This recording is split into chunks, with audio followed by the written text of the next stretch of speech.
Bonjour, bienvenue dans ce tutoriel. Aujourd'hui on va voir comment réaliser ce dessin de plantes d'intérieur à l'aide de fusains colorés et quelques craies.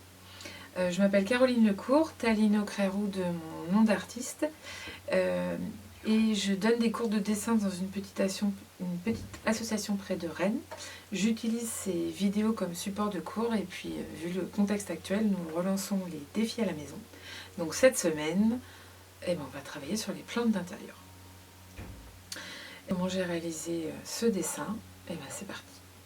Pour ce projet, je vais travailler sur un carton gris assez clair. C'est un carton de récupération qui m'a été donné par un collègue peintre. C'est des cartons qui sont utilisés dans l'imprimerie pour protéger les plaques offset. On met des cartons fins comme ça entre, et c'est un support sur lequel j'adore travailler. Déjà parce que ça fait une bâche légèrement grise et que quand on met du blanc, comme vous le voyez ici, ça ressort pas mal, je trouve ça très intéressant.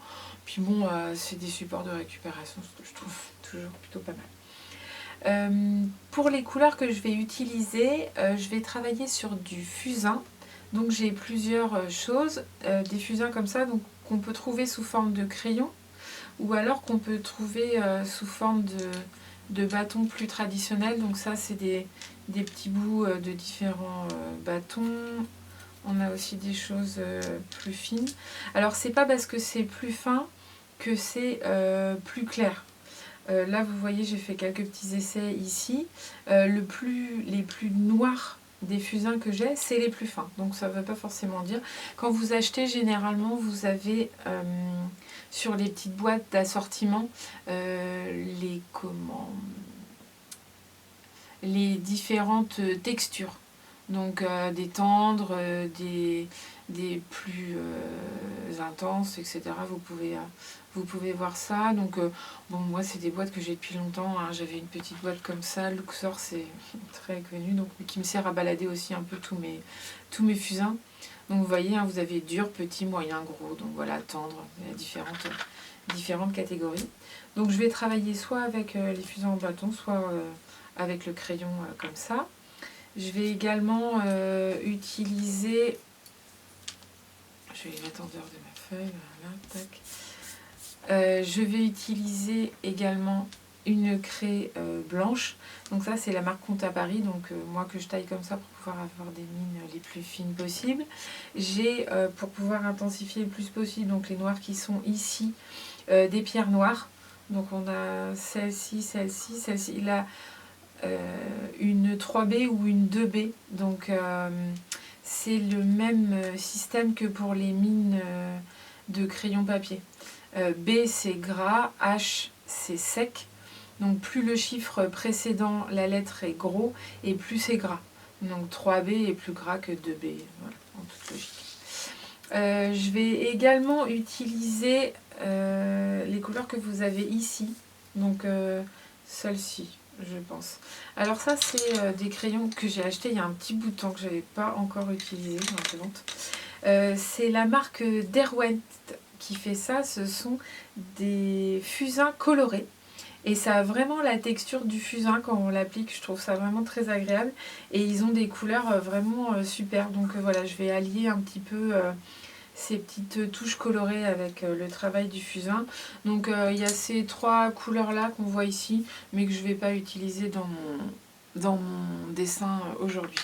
Donc ça fait un petit bout de temps que j'ai ces couleurs là, j'ai revérifié et elles sont toujours en vente sur les différents sites internet. Vous pouvez les retrouver sans trop de problème.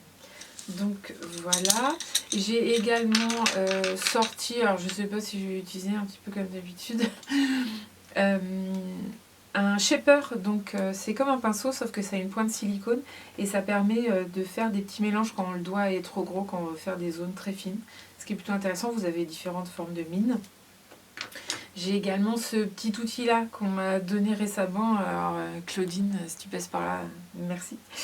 C'est de la marque Faber-Castell, tout simplement une petite gomme sous forme de crayon. Et puis au bout vous avez un petit pinceau avec des poils plastiques, ce qui est plutôt intéressant pour atténuer certaines zones sur les techniques sèches comme le fusain ou le pastel. Donc ça c'est pas mal. Et puis sinon j'ai mis ça ici, des carrés comptés noirs, donc des craies noires sous forme de carrés comptés, et puis blanches, voilà, pour pouvoir avoir mes zones de lumière. Alors j'ai sorti également des estompes, je ne sais pas si j'en aurais besoin, mais bon, en cas de besoin, elles sont là. Donc voilà. Et puis j'ai mon sujet sous le nez, donc aujourd'hui, comme je l'ai dit dans l'introduction, on va travailler sur les plantes d'intérieur. Et donc j'ai choisi une des plantes de ma maison. Donc voilà, je vous mettrai la petite photo en haut à droite. Et ben c'est parti. Ah oui, et puis, outil indispensable évidemment, la gomme mie-de-pain. Donc voilà, qui va vraiment être très intéressante pour travailler sur les techniques sèches et notamment le fusain. Donc voilà, je laisse ça ici et puis c'est parti. J'ai choisi un format assez grand, ça me laisse pas mal d'espace pour pouvoir travailler et puis adapter selon la taille de mon sujet. Donc voilà. Autre petite astuce qu'on m'a donnée il n'y a pas si longtemps que ça. Là je travaille sur un support qui n'est pas un support spécial pour pastel. C'est un carton de récupération, c'est en aucun cas un support granuleux pour accrocher les techniques sèches comme le pastel au fusain. Mais on peut avoir une petite astuce quand on n'a pas un papier spécial, c'est d'utiliser du fixatif. Donc moi j'ai celui-ci qui date d'il y a un petit bout de temps, donc c'est la marque Talin, c'est un fixatif à pastel. Vous pouvez utiliser des fixatifs, mais c'est vrai que c'est quand même assez cher les fixatifs en magasin de Beaux-Arts. Donc il y a une petite technique, c'est d'utiliser de la laque que vous trouvez en grande surface qui coûte beaucoup moins cher. Et l'idée c'est de... Alors là je secoue mon fixatif. L'idée c'est de passer une couche de fixatif avant même de commencer le travail pour déjà accrocher un peu et puis au fur et à mesure de son avancement on peut remettre des couches de fixatif pour venir fixer le travail. Ça sera jamais aussi abrasif qu'un papier spécial pour les techniques sèches, mais c'est plutôt une bonne alternative. J'ai vu un de mes collègues de concours de peinture faire ça l'été dernier, donc pas cette année mais l'année d'avant, et j'avais trouvé ça vraiment très intéressant, donc c'est le moment de tester. Bon, en théorie on devrait plutôt faire ça en extérieur, mais bon là je suis installée pour filmer, donc on va faire ça ici, et si jamais je ne peux plus respirer, j'aérerai. Alors, les fixatifs, hein, toujours, on lève, faut pas que ça soit... Plus vous mettez près de votre feuille, et plus ça va être désastreux. Il faut vraiment que ça soit assez éloigné de la feuille. D'ailleurs, je me demande... Non, je ne crois pas que ça soit là. Donc, on écarte bien sa feuille, et je viens mettre une couche légère. Voilà. Ouais, on va vraiment y aller par petites couches, hein, parce que c'est comme la laque, ça sent fort. Et du coup, je vais laisser comme ça, et au fur et à mesure de mon travail, si j'ai besoin, je vais revenir passer un petit coup. Et ben, c'est parti.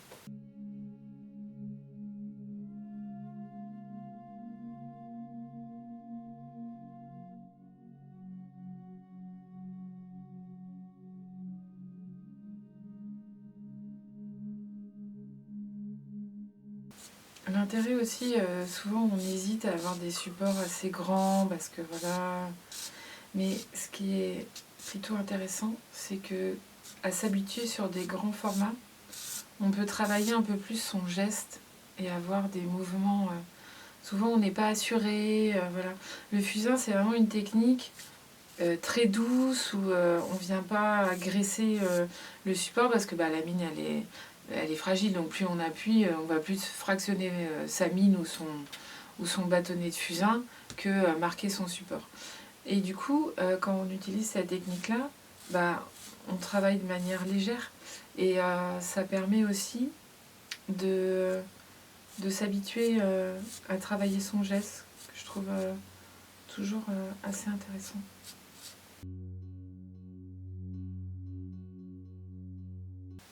Donc là, je décolle mon poignet de ma feuille, je ne touche pas, j'essaye vraiment d'être un peu en suspension. On prend plutôt son crayon du bout. Plus on prend le crayon du bout, c'est comme le pinceau, et plus on va être léger parce que son geste n'est pas assuré. Mais du coup, ça permet d'avoir des tracés un peu délicat, un peu plus léger aussi. C'est plutôt pas mal. Surtout pour cette forme de feuille qui est un peu allongée, un peu courbée. Donc voilà, on n'hésite pas à travailler différemment. Ça peut être un bon exercice aussi.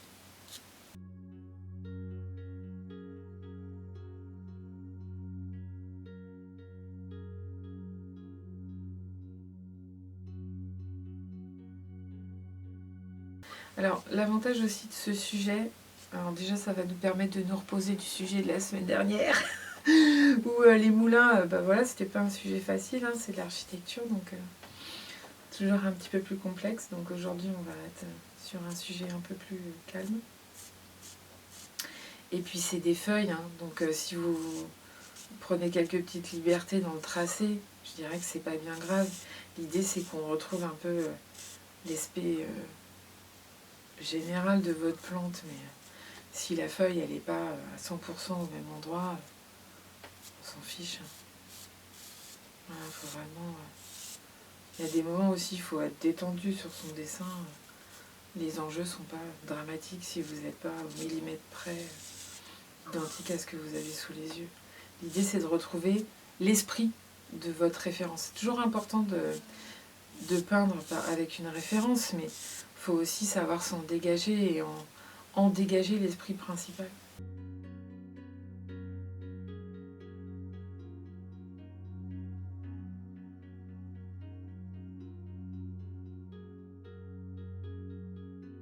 Alors quand on dessine une feuille, comme on l'avait vu un peu dans le sujet sur les feuilles mortes, on n'hésite pas à dessiner sa nervure.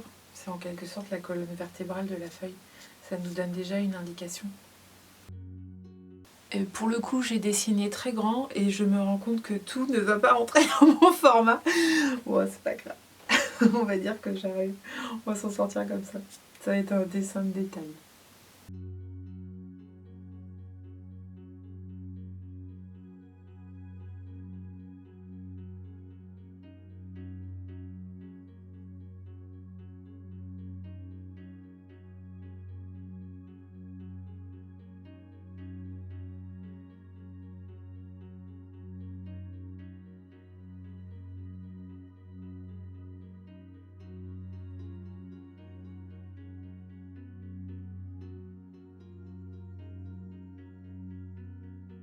Voilà. Bon, il y en a un petit peu plus par là, mais bon, comme j'ai un petit peu moins d'espace, je vais laisser comme ça.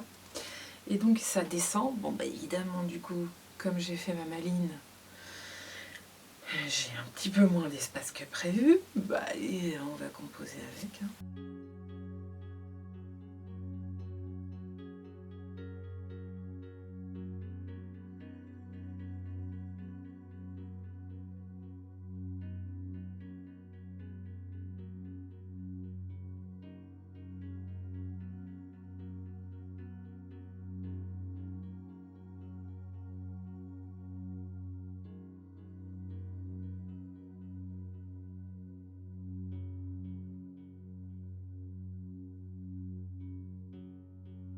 Et j'ai mon cache-pot.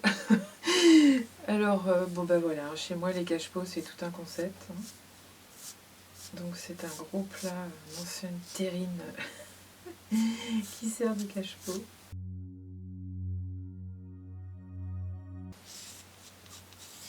Tac, voilà. Et là j'ai fait mon esquisse. Alors je suis très contente de moi. De temps en temps, hein, on peut se lancer des fleurs.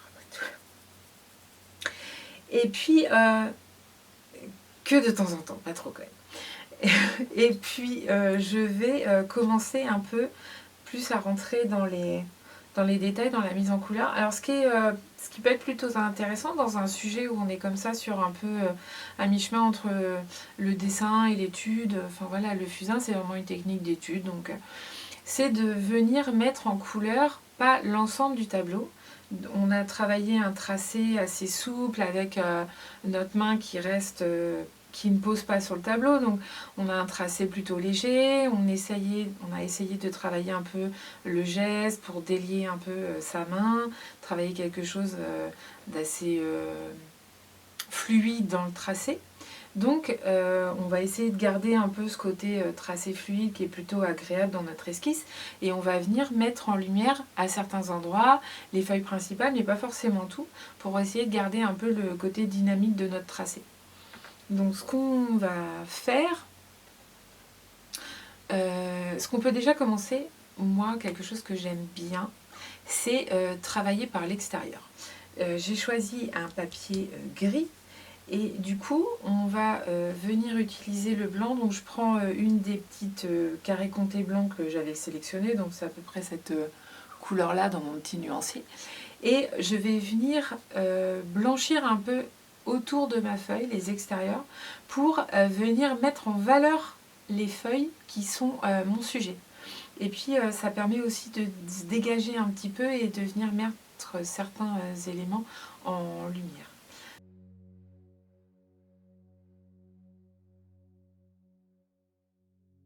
Et c'est aussi pour ça que j'aime bien travailler sur ce type de support, là, les aspects un peu cartonnés, parce qu'il y a un léger relief qu'on voit bien, hein, qui est mis en valeur dans mon blanc. Et voilà, je trouve que ça donne un support vraiment agréable et intéressant à travailler. Donc je conserve un peu l'idée du blanc de ma fenêtre. Donc voilà.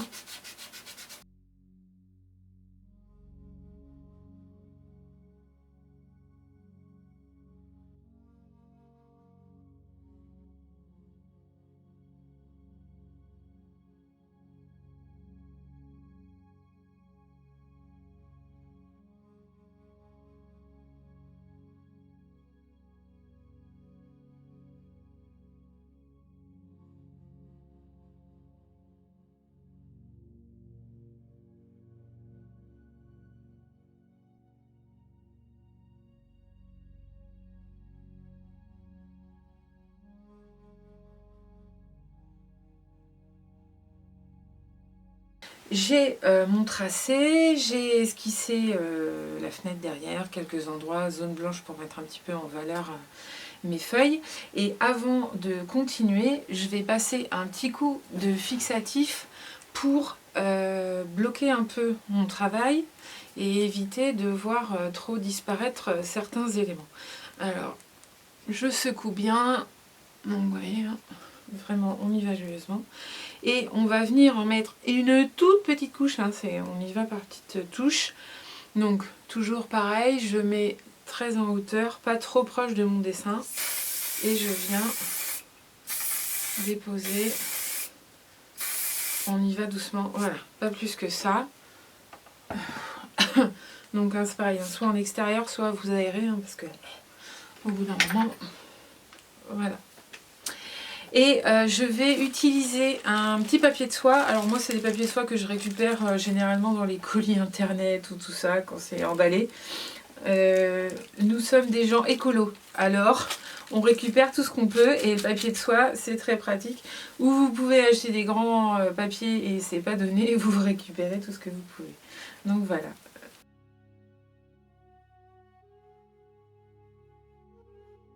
Donc je vais prendre ce vert mousse, très très belle couleur, et je vais venir à certains endroits. Donc c'est pareil, je vais essayer de travailler un peu léger. Si jamais j'ai besoin de poser mon poignet, j'ai mon papier de soie en dessous, donc c'est pas trop grave. Et je vais commencer voilà, à travailler cette feuille-là. Donc je vais venir mettre, je vais plutôt commencer par cette couleur-là sur les zones claires de ma feuille, qui sont vraiment très belles. On voit, ça fait des espèces de... Non, évidemment, c'était pas celui-là. C'est celui-là, la couleur... Alors, ils sont marqués en anglais, donc c'est sand, mais ça doit être le sable. Donc là, c'est TC0. Voilà.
Là, je vais reprendre un fusain que j'avais en bâton pour voir un peu comment se mélangent les fusains de couleurs et les fusains traditionnels.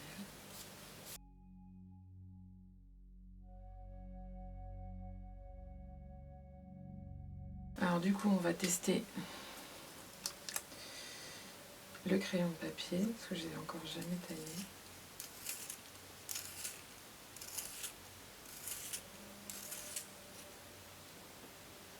Eh ben, je suis bluffée, ça se taille super bien. Oh mon Dieu.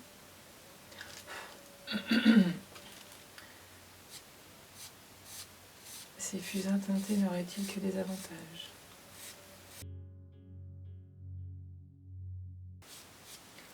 Alors l'avantage c'est que du coup, j'ai une mine vraiment fine qui me permet d'avoir des tracés fins. C'est très agréable.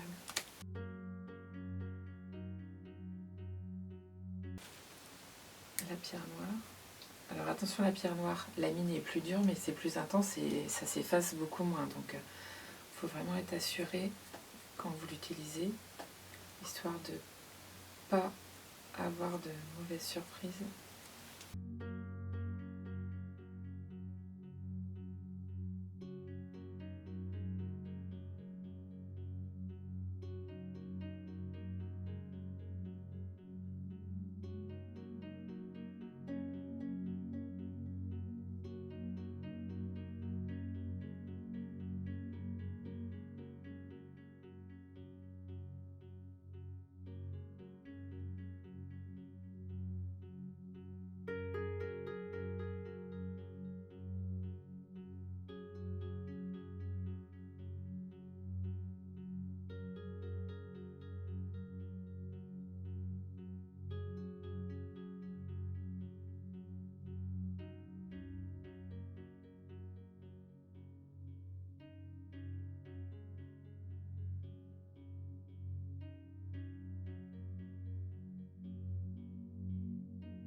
je vais plutôt travailler les tiges qui sont derrière de manière un peu plus bleutée, puisque le bleu est une couleur froide et donc elle va avoir tendance à reculer.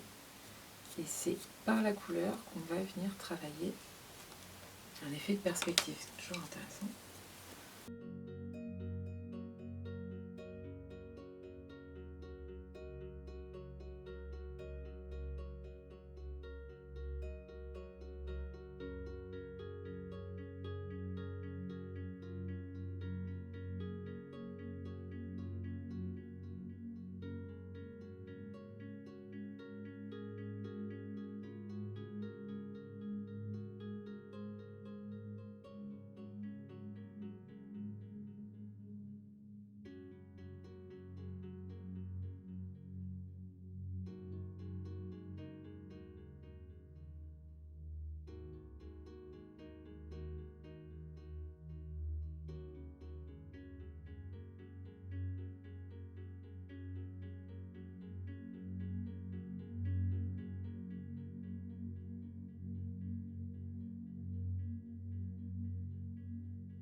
Oh, c'est pas mal. Eh ben, c'est pas mal. Bon, on pourrait continuer comme ça la mise en couleur, hein, au contraire. Vous voyez hein, l'importance de la feuille. Hein, on voit, c'est un peu noirci. Mais je trouve que pour ma démonstration d'aujourd'hui, ça colle pas mal. Puis après, ça fait des tutoriels super longs. Donc voilà. Je suis assez contente du résultat. Je vais mettre un petit peu de vert ici. Donc comme j'ai pas de papier de soie, je fais attention à bien soulever hein, pour pas venir tout beurrer avec ma main.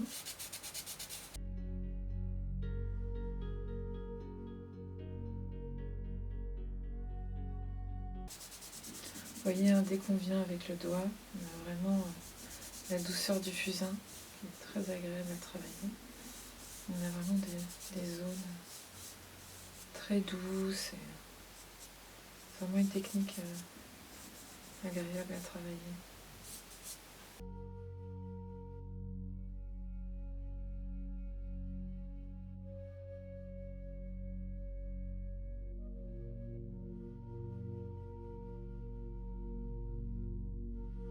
Je vais m'arrêter là pour ce tutoriel. J'espère que ça vous aura plu, ça vous aura donné des idées et envie de pratiquer.